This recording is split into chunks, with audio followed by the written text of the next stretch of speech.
ان مزدوروں کی طرح سینکڑوں اور مزدور بھی صوبہ سندھ میں حالیہ سیلاب سے تباہ ہونے والے ریلوے ٹریکس کی مرمت کا کام کر رہے ہیں تاکہ اگلے ہفتے سے ٹرین سروس دوبارہ شروع کی جا سکے۔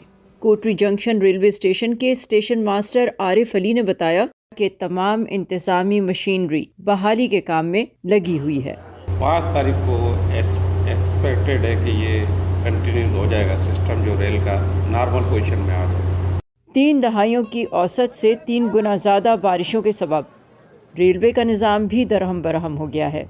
ہزاروں ریلوے ورکر سمیت ریلوے کے نظام کے ساتھ وابستہ سبھی لوگوں کی آمدنی کا سلسلہ رک گیا ہے۔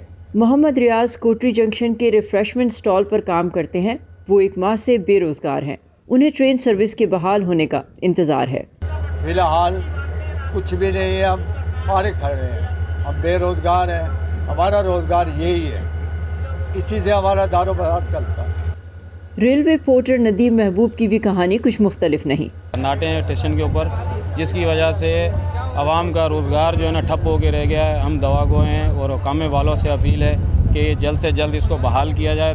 مقامی نشریاتی اداروں کے مطابق وفاقی وزیر ریلوے خواجہ سعد رفیق نے ایک کابینہ کے اجلاس میں بتایا کہ انہوں نے معمول کی کارروائیوں کو جلد از جلد بحال کرنے کے احکامات دیے ہیں، لیکن اس سے پہلے پانی کے اترنے کا انتظار کرنا پڑے گا۔ صبا شاہ خان، وائس آف امریکہ۔